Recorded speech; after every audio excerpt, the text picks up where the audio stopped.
जिसे समझा था धरती का भगवान, वह निकला हैवान।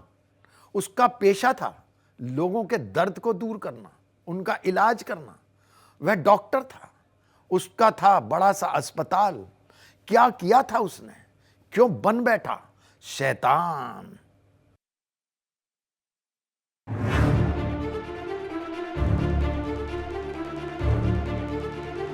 डॉक्टर का नाम आते ही आंखों में वो तस्वीर बनती है जिसमें हर मर्ज दूर होने का दावा होता है। लेकिन जब यही डॉक्टर अपने ही मरीज को जिंदगी भर का दर्द दे दे तो पूरा पेशा ही कलंकित हो जाता है। ऐसा ही एक आरोप मुजफ्फरनगर के विजय श्री नर्सिंग होम के डॉक्टर विकास पंवार पर लगा। विकास पंवार कहने को शहर का जाना माना सर्जन है, लेकिन सफेद कोट में मौजूद इस शैतान पर अपने ही पेशेंट से चेकअप के दौरान छेड़छाड़ का संगीन आरोप लगा है। डॉक्टर विकास पर आरोप है कि गॉल ब्लैडर में पथरी का ऑपरेशन कराने आई एक लड़की के साथ उसने चेकअप करने के बहाने छेड़खानी की। ऑपरेशन के बाद पीड़ित जब अपने वार्ड में आराम कर रही थी, उस दौरान डॉक्टर विकास राउंड पर आया और पीड़ित का हालचाल पूछने के बहाने वो उसे बैड टच करने लगा। पीड़ित ने शैतान डॉक्टर की इस हरकत का विरोध किया। डॉक्टर पंवार को लगा कि वो फंस गया, लेकिन फिर इस शैतान डॉक्टर ने एक शातिर प्लान बनाया। डॉक्टर ने पीड़ित की तबीयत खराब होने की बात कही और उसे फौरन मेरठ रेफर करवा दिया। लेकिन कहते हैं ना, पाप पीछा नहीं छोड़ता। इस शैतान डॉक्टर को ये लगने लगा कि वो बच निकला है, लेकिन पीड़ित की हिम्मत के सामने उसकी हर करतूत बेपर्दा हो गई। थाना क्षेत्र नई मंडी के सरस्वती विहार की एक वादिया द्वारा थाना नई मंडी पर ये सूचना दी गई कि उसकी नाबालिग पुत्री का भोपा रोड स्थित एक क्लिनिक में इलाज के दौरान डॉक्टर के द्वारा छेड़खानी की गई। इस सूचना पर थाना पुलिस द्वारा मुकदमा पंजीकृत किया गया है और इसमें विवेचना ग्रहण की गई है। इसमें विवेचना के दौरान जो भी तथ्य प्रकाश में आएंगे, वहाँ पे निरीक्षण घटनास्थल, सीसीटीवी फुटेज सभी का डिटेल में अवलोकन किया जाएगा और उसके जो साक्ष्य होंगे उनके क्रम में अग्रिम विधिक कार्यवाही अमल में लाई जाएगी। डॉक्टरी का पेशा बदनाम करने वाला डॉक्टर पंवार फरार है, तो वो वीडियो के जरिए अपनी बेगुनाही दुनिया के सामने पेश कर रहा है। यही कह रहा है कि वारदात के दिन वो अस्पताल में मौजूद नहीं था। सर, ये मामला था क्या? बच्ची कैसे उस डॉक्टर के जो विकास पंवार जो डॉक्टर है उसके कांटेक्ट में आई, कैसे वहाँ तक पहुँची, वो चीज़ें बताइए। और कब पता चला आपको कि बच्ची के साथ इस तरीके की घटना घटी? ये भाई साहब ऐसा था कि बच्ची को पित्त की थैली में पथरी थी, तो हम उसके ऑपरेशन के लिए डॉक्टर के पास लेके गए थे बच्ची को। तो जब हम ऑपरेशन के लिए लेके गए तो उन्होंने 17 जुलाई में बच्ची का ऑपरेशन कर दिया और 17 जुलाई में बच्ची के ऑपरेशन के बाद उसको कॉम्प्लिकेशन बढ़ते चले गए। बढ़ते चलने के बाद हम प्रॉपर डॉक्टर साहब के संपर्क में रहे, लेकिन डॉक्टर साहब ने हमें कंटिन्यू भ्रमित ही किया। हम ये कहेंगे कि हमें सही चीज़ें नहीं बताई। हमने डॉक्टर साहब से ये भी कहा कि गॉल ब्लैडर का ऑपरेशन है, तीसरे चौथे दिन छुट्टी हो जानी चाहिए, तो आपने हमें 8 दिन तक यहाँ पे क्यों रखा? उन्होंने 25 जुलाई तक हमें अपने पास रखा। 17 जुलाई से 25 जुलाई तक जब चीज़ें बिगड़ती दिखी हमें, बच्चा ऐसे नहीं है, दर्द में चला गया। बच्ची की तबीयत कैसे बिगड़, क्या हो रहा था? बच्ची को दिक्कतें क्या हो रही थी जब ऑपरेशन करने के बाद? जी, बच्ची को दिक्कत ये हुई है सर कि बच्ची का जब ऑपरेशन के बाद उन्होंने शिफ्ट किया रूम में, तो दूसरे दिन डॉक्टर साहब का बेड टूट गया बच्ची को जिस पे शिफ्ट किया गया था हॉस्पिटल का। तो उस दिन उसको ब्लड वगैरह भी आया। तो हमने उस चीज़ के लिए शिकायत भी की कि जी ये क्या नाम जो है, कैसे आपका बेड ही टूट गया, तो ऐसे कैसे संभव है? जब हम वहाँ पे पहुँचे तो बेड के नीचे ईंटें लगाई हुई थी उन्होंने बैलेंस करने के लिए। तो वो सब चीज़ें हमें बड़ी अटपटी लगी। उसके बाद परिस्थितियाँ इतनी बिगड़ती चली गई कि बच्चा जो है वो आधा होता चला गया। हमने हमारे यहाँ पे एक सीनियर सर्जन है, उनसे सेकंड ओपिनियन ली मामले के विषय में कि ऐसे ऐसे मामला है और हमारे बच्चे की हालत ऐसी है, तो आप हमें ये बताएं कि हम इसमें क्या करना चाहिए। तो उन्होंने कहा कि यदि ऐसी परिस्थितियाँ हैं और इस तरह की अगर बात है, दिक्कत है बच्चे को, तो आप इसमें हायर सेंटर लेके जाएँ, चूँकि परिस्थितियाँ आपके हाथ से निकलती जा रही हैं। कई मंजिला इस अस्पताल में उस दिन क्या हुआ था, इस पर सवाल पुलिस की कार्रवाई पर भी है, जिसने पॉक्सो एक्ट के तहत मामला तो दर्ज कर लिया, लेकिन अभी तक इस डॉक्टर को पकड़ नहीं पाई है। Bureau report, India daily. वह पहले ही अपनी शैतानी साजिश को अंजाम दे चुका था। वारदात के दिन के तमाम सीसीटीवी फुटेज गायब हैं। पुलिस एक्शन पर सवाल खड़े हो रहे हैं, लेकिन उम्मीद है बरकरार, आज नहीं तो कल सलाखों के पीछे नजर आएगा वह शैतान।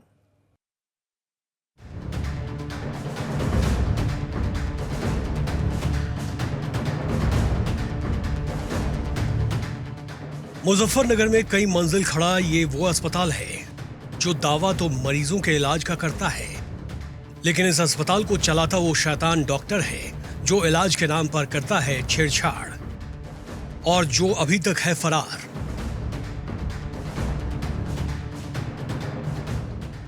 सूबे के मुख्यमंत्री योगी आदित्यनाथ खुद ऐसी किसी वारदात में सख्त कार्रवाई के हिमायती हैं, लेकिन इस पूरे मामले में मुजफ्फरनगर पुलिस की सुस्ती फिलहाल सवालों में है। ऐसे में शैतान पर प्रहार करने वाला हमारा शो पूछता है, अस्पताल के सीसीटीवी फुटेज की जांच पुलिस ने क्यों नहीं की? आरोपी डॉक्टर खुद बता रहा है कि वारदात के दिन का फुटेज नहीं है। ऐसा क्यों? क्यों पुलिस ने डॉक्टर के स्टाफ से फुटेज डिलीट होने को लेकर पूछताछ नहीं की? फरार डॉक्टर वीडियो भेज रहा है, लोकेशन ट्रेस क्यों नहीं की गई? पॉक्सो एक्ट में मामला दर्ज है, फिर भी डॉक्टर की गिरफ्तारी कब होगी? और क्या इस मामले में पुलिस किसी दबाव में है? सवाल कई है, लेकिन पुलिस के पास फिलहाल जवाब कोई नहीं है। मुजफ्फरनगर इलाके में एक नाबालिग बच्ची के साथ छेड़छाड़ का मामला सामने आया है और ये छेड़छाड़ किसी और ने नहीं की बल्कि मुजफ्फरनगर इलाके के डॉक्टर विकास पवार ने की है।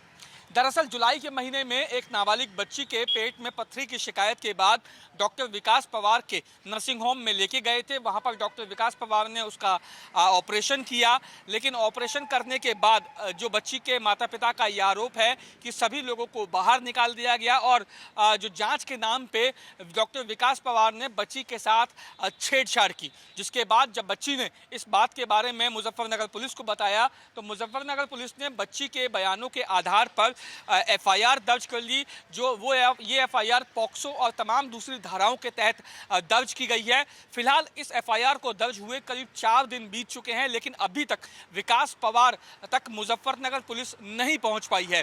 साथ ही अगर बात की जाए पुलिस अधिकारियों की तो हमने पुलिस अधिकारियों से जो एसपी सिटी है उनसे बात करने की कोशिश की तो उन्होंने साफ तौर पे कहा कि जब तक विकास पवार से पूछताछ नहीं हो जाती तब तक इस मामले में कुछ भी कहना बहुत जल्दबाजी होगी। लेकिन विकास पवार एफआईआर दर्ज होने के 4 दिन बाद तक आखिर है कहां, ये किसी को नहीं पता। खुद मुजफ्फरनगर पुलिस भी के हाथ भी जो है वो खाली हैं।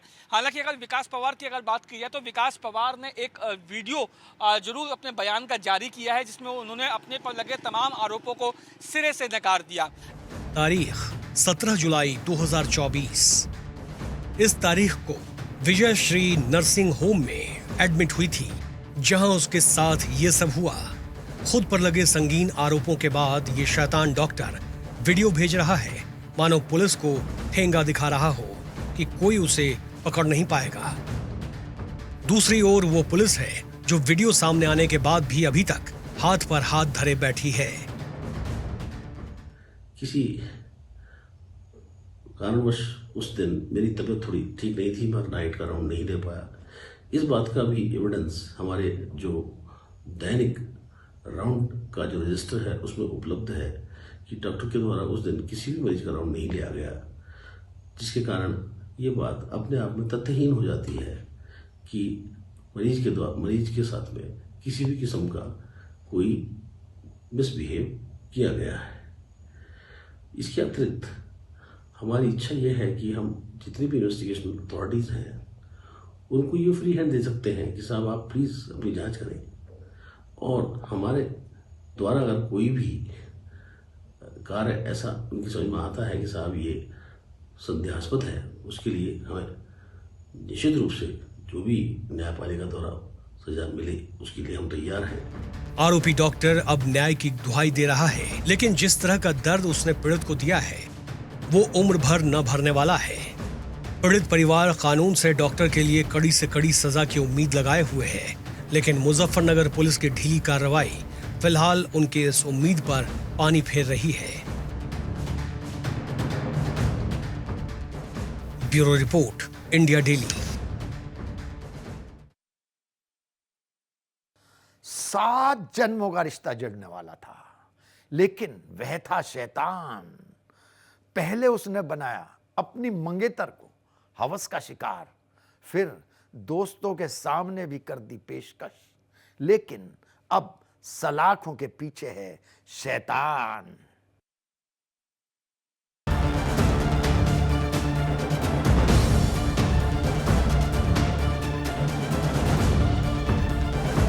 सगाई हुई, 7 जन्मों की नींव पड़नी शुरू हुई और वो उसे घुमाने के लिए ऋषिकेश ले गया। लेकिन उसका प्लान कुछ और था। अपनी मंगेतर के साथ गए उस शख्स ने दिया उस वारदात को अंजाम जिसने रिश्तों को तार तार कर दिया। बयान के आधार पर यह पाया गया कि उसका उस जो पीड़िता है उसका खुद का एक मंगेतर है, इसमें आशु चौधरी पुत्र सुधीर सहलोत, वही उसको अपने साथ ऋषिकेश ले गया था। अकेले गया था ऋषिकेश। वहाँ पर एक होटल में ये रात में रुके।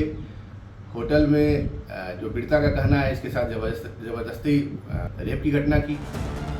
गाजियाबाद के रहने वाले आशु चौधरी पर अपनी ही मंगेतर से रेप का आरोप है। आशु पीड़ित को अपने साथ गाजियाबाद से ऋषिकेश ले गया और जहां उसने इस घिनौने पाप को अंजाम दिया। हालांकि इसके बाद भी आशु का मन नहीं भरा। आशु का प्लान कुछ और भी था। गाजियाबाद पहुंचने पर आशु ने अपने दोस्तों को बुला लिया, जिन्होंने भी पीड़ित के साथ छेड़छाड़ करना शुरू कर दिया। और वहां से दूसरे दिन सुबह जब ये लौट रहे थे तो आशु ने अपने 3 दोस्त हैं उनको फ़ोन कर दिया, आदित्य कपूर, एसराज अवजल और मुस्तफ़ा की। और जब गाजियाबाद लौटा तो 3 दोस्त भी वहाँ पे उसके मिल गए। दोस्तों ने भी उसके साथ छेड़छाड़ की घटना की। इसमें जो भी अभियुक्त थे सभी 4 को गिरफ्तार कर लिया गया। यह कहना कि सभी मुस्लिम थे। इसमें 3 अभियुक्त आप देखेंगे, आशु चौधरी पुत्र सुधीर सहलोत, आदित्य कपूर, एसराज अवजल हिंदू है, एक मुस्तफ़ा था। सभी को गिरफ्तार किया गया है। अपने साथ हुई इस वारदात से वो सदमे में थी तो आरोपी आशु ने मारपीट भी शुरू कर दी। आशु अपने दोस्तों के सामने उसे परोसना चाहता था, लेकिन वो अपने मंसूबे में कामयाब नहीं हो पाया। गैंग रेप की कोई घटना ये नहीं है, बल्कि उसका जो मंगेतर था आशु चौधरी पुत्र सुधीर सहलोत, उसके द्वारा उसके साथ जबरदस्ती ऋषिकेश में संबंध बनाया गया था। इसमें जो भी संलिप्त अभियुक्त थे सभी की गिरफ्तारी तत्परता से सुनिश्चित की गई। पीड़ित जैसे तैसे उस शैतान मंगेतर के चंगुल से बच निकलने में कामयाब रही, जिसके बाद उसने पूरी दास्तान अपने परिवार वालों को बताई। आशु और उसके 3 दोस्त सलाखों के पीछे है। हालांकि इसके बाद भी पुलिस की एफआईआर सवालों के घेरे में है, क्योंकि इस एफआईआर में आरोपी आशु के अलावा किसी और आरोपी के परिवार वालों का नाम नहीं लिखा गया है। Bureau report, India daily. वह नादान उसे अंकल कहती थी, लेकिन नेक नहीं थे अंकल के इरादे। उसे तो थी बस मौके की तलाश। खेलती बच्ची से अंकल ने खेला हैवानियत का शर्मनाक खेल।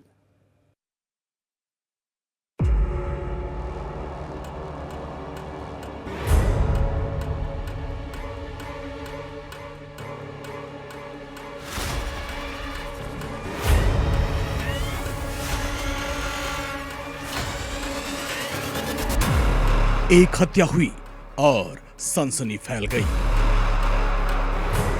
तारीख 17 अगस्त 2024। पुलिस लगातार इस हत्याकांड की तफ्तीश में जुटी थी और फिर जांच में वो सच सामने आया जिसे जिसने भी सुना वो शर्मसार हो गया। जोर जबरदस्ती करने के बाद निश्चित है पहचान के भय से हत्या की गई। और दूसरी चीज जैसा कि इसकी मोडस ऑपरेंडी में है कि पहले भी इसकी पत्नी जब अपनी पत्नी का गला दबाया था तो वो बेहोश हो गई। एक बार फिर रिश्तों को तार तार करने वाली वारदात सामने आई। खुद पुलिस भी हैरान थी। पीड़ित पर उसके चाचा गुड्डू की गंदी नजर थी। गुड्डू लगातार अपने ही भतीजे को अपना शिकार बनाना चाहता था और इसी में एक दिन मौका पाकर उसने अपने भतीजी से रेप की वारदात को अंजाम देने की कोशिश की। हालांकि जब वो अपने इरादे में कामयाब नहीं हुआ तो उसे बदनामी का डर हुआ और उसने अपनी भतीजी को मौत के घाट उतार दिया। उसी अभियुक्त की निशानदेही पे जो है आला कत्ल जो कि एक लिखित कैंची है, कैंची को भी बगल में ही झाड़ियों में जो है बरामद कर लिया गया है और इस तरीके से लगभग 15 दिन की कड़ी मशक्कत के बाद जो है अभियुक्त जो है आरोपी जावेंद्र उर्फ गुड्डू की निशानदेही पर हत्या में इस्तेमाल की गई कैंची को बरामद किया गया। पुलिस के मुताबिक आरोपी पॉर्न मूवी देखने का आदी था। इसी दौरान उसके मन में अपने ही भतीजे के लिए पाप पलने लगा, जिसके बाद उसने इस वारदात को अंजाम दिया। पुलिस लगातार इस मामले में जांच कर रही है। इसके लिए पुलिस ने इंटेलिजेंस विंग और यहां तक कि सर्विलांस की भी मदद ली। इस पूरे मामले के खुलासे के बाद आरोपी गिरफ्तार हो चुका है। हत्या की वजह देखिए, यह व्यक्ति जो है एक तो पूर्ण फिल्में देखने का आदी, और जब इस तरह की वारदात सामने आती है तो रिश्ते शर्मसार होते हैं। आरोपी चाचा सलाखों के पीछे है। अपनी ही भतीजी को शिकार बनाने वाला शैतान चाचा अब अपने ही कर्मों की सजा भुगतेगा। Bureau report, India Daily. जब अपने जख्म देते हैं तो दर्द न भूलने वाला होता है। कहने को तो वह उसका चाचा था, लेकिन उसकी फितरत हैवानों वाली थी, रिश्तों को तार तार करने वाली। एक ऐसी वारदात जिसमें रेप भी है, कत्ल भी है, तो शैतान चाचा की वो करतूत भी जो डराने वाली है।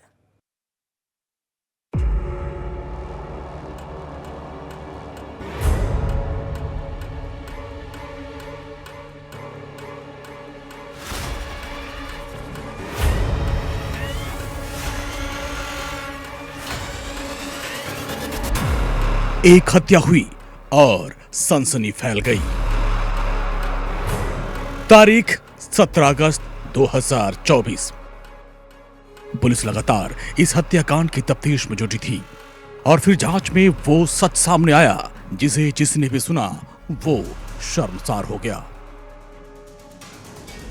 जोर जबरदस्ती करने के बाद निश्चित है पहचान के भय से हत्या की गई। और दूसरी चीज, जैसा कि इसकी मोडस ऑपरेंडी में है कि पहले भी इसकी पत्नी जब अपनी पत्नी का गला दबाया था तो वो बेहोश हो गई। एक बार फिर रिश्तों को तार तार करने वाली वारदात सामने आई। खुद पुलिस भी हैरान थी।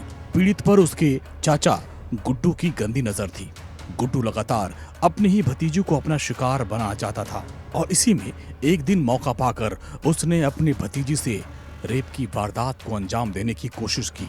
हालांकि जब वो अपने इरादे में कामयाब नहीं हुआ तो उसे बदनामी का डर हुआ और उसने अपनी भतीजी को मौत के घाट उतार दिया। उसी अभियुक्त की निशानदेही पे जो है आला कत्ल जो कि एक लिखित कैंची है, कैंची को भी बगल में ही झाड़ियों में जो है बरामद कर लिया गया है और इस तरीके से लगभग 15 दिन की कड़ी मशक्कत के बाद जो है अभियुक्त आरोपी जावेंद्र उर्फ गुड्डू की निशानदेही पर हत्या में इस्तेमाल की गई कैंची को बरामद किया गया। पुलिस के मुताबिक आरोपी पॉर्न मूवी देखने का आदी था। इसी दौरान उसके मन में अपने ही भतीजे के लिए पाप पलने लगा, जिसके बाद उसने इस वारदात को अंजाम दिया। पुलिस लगातार इस मामले में जांच कर रही है। इसके लिए पुलिस ने इंटेलिजेंस विंग और यहां तक कि सर्विलांस की भी मदद ली। इस पूरे मामले के खुलासे के बाद आरोपी गिरफ्तार हो चुका है। हत्या की वजह देखिए, यह व्यक्ति जो है एक तो पूर्ण फिल्में देखने का आदी, और जब इस तरह की वारदात सामने आती है तो रिश्ते शर्मसार होते हैं। आरोपी चाचा सलाखों के पीछे है। अपनी ही भतीजी को शिकार बनाने वाला शैतान चाचा अब अपने ही कर्मों की सजा भुगतेगा। Bureau report, India daily.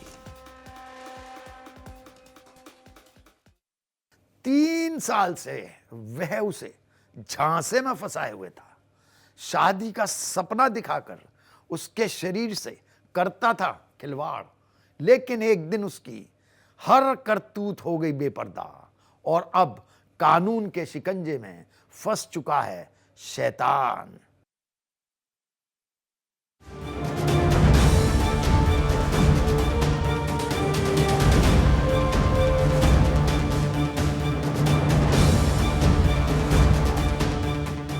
सपने दिखाना, उसकी आबरू लूटना उसका काम था। वो पिछले 3 सालों से उसे शिकार बना रहा था, शादी के सपने दिखा रहा था।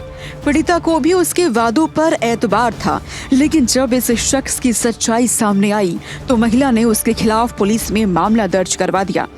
पीड़िता के पति की मौत के बाद आरोपी फुरकान से उसकी मुलाकात हुई। मुलाकात प्यार में बदली, जिसके बाद फुरकान ने महिला से संबंध बनाने शुरू कर दिए।